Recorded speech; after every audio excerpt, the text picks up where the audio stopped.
I'm honored and humbled to represent a great, hardworking community in Congress.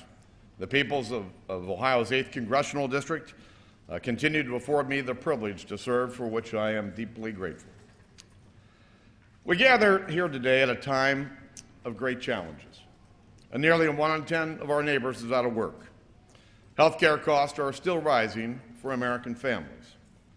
Our spending has caught up with us, and our debt soon will eclipse the entire size of our national economy.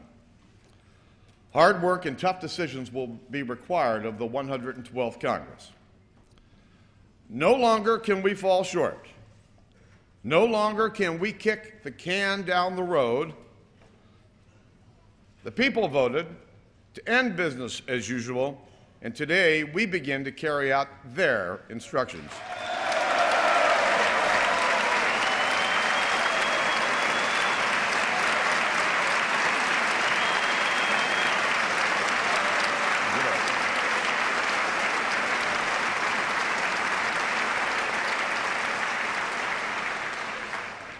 In the Catholic faith, we enter into a season of service by having ashes marked on our head. The ashes remind us that life in all of its forms is very fragile. Our time on this earth, fleeting. But as the ashes are delivered, we hear those humbling words.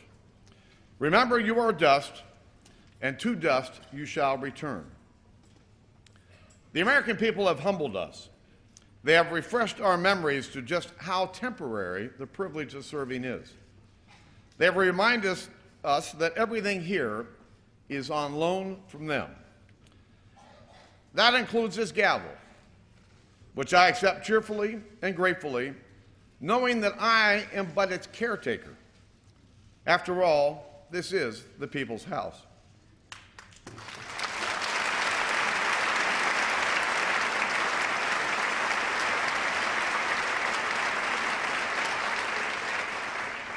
This is their Congress.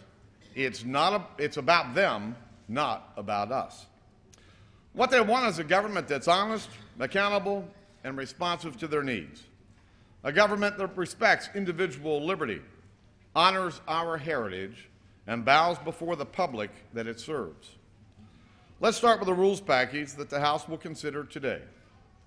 If passed, it will change how this institution operates, with an emphasis on real transparency, greater accountability, and a renewed focus on our Constitution. Our aim will be to give the government back to the American people. In seeking this goal, we will part with some of the rituals that have come to characterize this institution under majorities, both Republican and Democrat alike. We will dispense with the conventional wisdom that bigger bills are always better. That fast legislating is good legislating. Allowing amendments and open debate makes the legislative process less efficient than our forefathers had intended. These misconceptions have been the basis for the rituals of a modern Washington. They, in my opinion, have not been served well to the American people. Today, mindful of the lessons of the past, we open a new chapter. Legislators and the public will have 3 days to read a bill before it comes to a vote. Legislation will be more focused, properly scrutinized, and constitutionally sound. Committees, once bloated, will be smaller with a renewed mission, including oversight. Old rules that have made it easy to increase spending will be replaced by new reforms that make it easier to cut spending. And we will start by cutting Congress's own budget.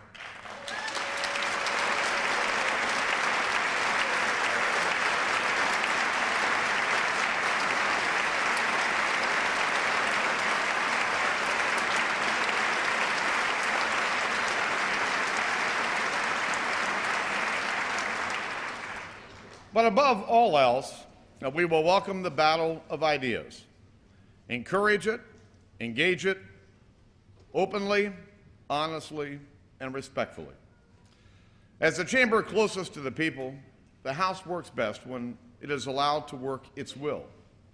And I ask members of this body to join me in recognizing this common truth. And to my colleagues in the majority, my message is this. We will honor our pledge to America, built on a process of listening to the American people. We will stand firm on our constitutional principles that built our party and built a great nation. We will do these things, however, in a manner that restores and respects the time-honored right of the minority to an honest debate, a fair and open process. And to my friends in the minority, I offer a commitment: openness. Once a tradition of this institution, but increasingly scarce in recent decades, will be the new standard. There were no open rules in the House in the last Congress. In this one, there will be many. And with restored openness, however, come a restored responsibility. You will not have the right to willfully disrupt the proceedings of the People's House. But you will always have the right to a robust debate in an open process that allows you to represent your constituents, to make your case, offer alternatives, and be heard.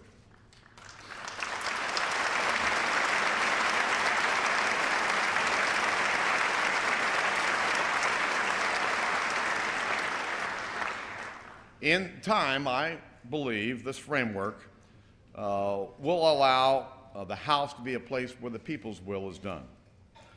It will also, I hope, rebuild trust amongst us and the people we serve, and in so doing, provide a guidepost for those who follow us in the service of our nation. To our new members, Democrat and Republican alike, as you take the oath today, I know that you do so mindful of this shared goal, and know that your constituents have placed much trust in you. As Speaker, I feel part of my job is to help each of you do your job well, regardless of your political party. My hope is that every new member, and indeed every member, will be comfortable with approaching me with regard to matters of the House. We will not always get it right, and we will not always agree on what is right. There's a great deal of scar tissue that's been built up on both sides of the aisle. We can't ignore that, nor should we. My belief has always been that we can disagree without being disagreeable.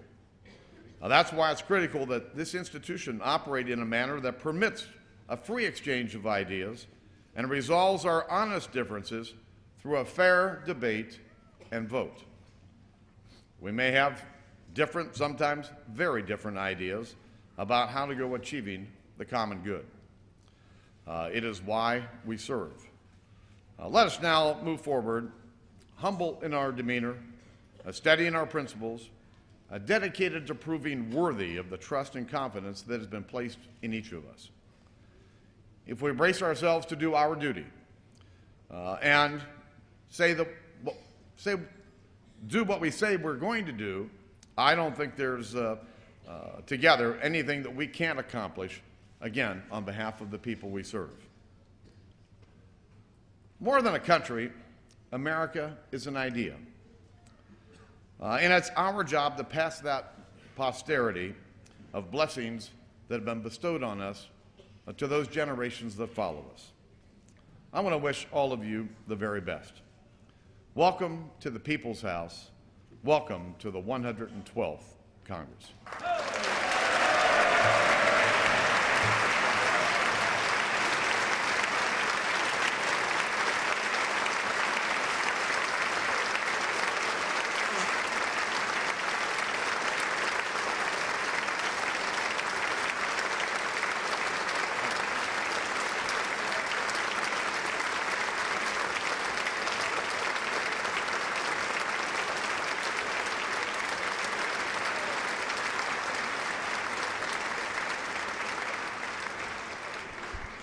I am now ready to take the oath of office. And I ask the Dean of the House, the Honorable John Dingell of Michigan, to administer the oath of office. I thank you.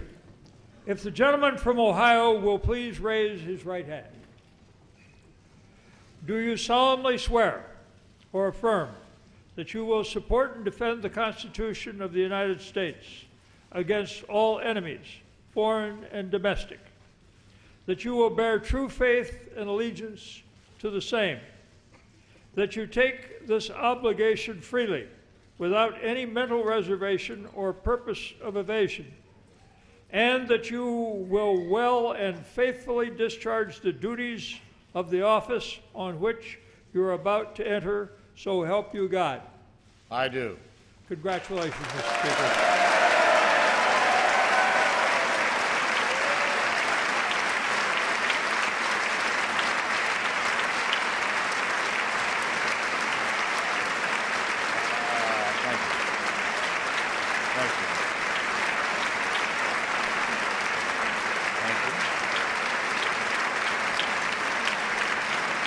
Hey.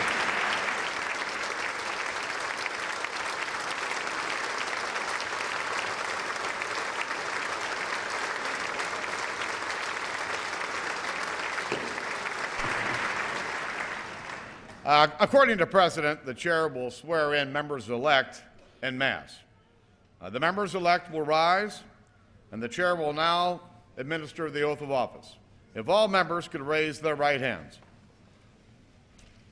Do you solemnly swear that you will support and defend the Constitution of the United States against all enemies, foreign and domestic, that you will bear true faith and allegiance to the same, that you take this obligation freely without any mental reservation or purpose of evasion, that you will well and faithfully discharge the duties of your office on which you are about to enter, so help you God?